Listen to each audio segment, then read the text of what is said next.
বন্ধুরা নমস্কার। আজ সুন্দরবনের হাটে পুরুষ থেকে এই ময়দার দোকানটা চলে আসছে। বটফল, রসগোল্লা, গজা, বোঁদে, ছানার সন্দেশ, ল্যাংচা, দানাদার,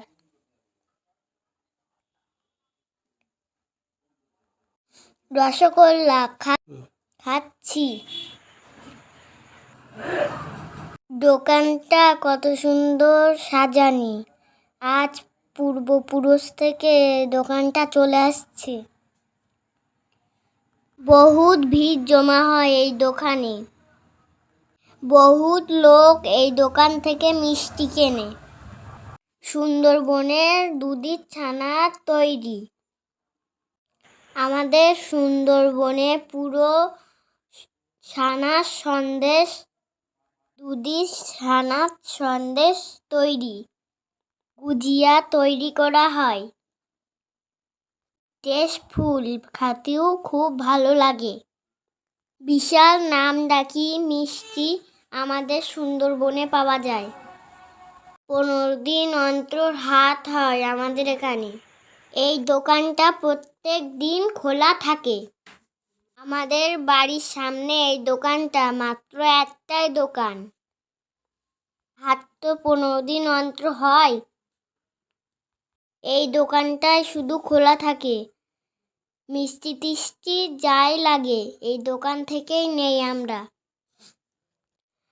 হাটে শুধু বিভিন্ন রকম শাক সবজি পাওয়া যায়। 15 দিন অন্তর হাট হয়। পুরনো খুঁড়িতে করে এখনো পুরনো দোকান। এখনো খুঁড়িতে টুড়িতে করে রসগোল্লা সন্দেশ দেওয়া হয়। দেখেন রসগোল্লাগুলো চ্যাপ্টা, গোল না।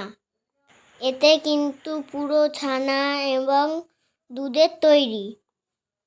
এই খেলে কিন্তু তোমার গালে একটা টেস্ট লেগে যাবে। বহু দোকান থেকে মিষ্টি কিনে খেয়েছি, কিন্তু এই দোকান বহু নামের দোকান। এই দোকান পূর্বপুরুষ থেকে হয়ে আসছে চালু। আমি দেখেন এই দোকান থেকে মিষ্টি খাচ্ছি। বিশাল ভিড় জমা পড়ে এই দোকানটায়। যেদিন হাট হয় সেদিন খুব ভিড় হয় এই দোকানে। এখনো খুঁড়িতে মিষ্টি, দেখেন খুঁড়িতে মিষ্টি কতটা। এখানে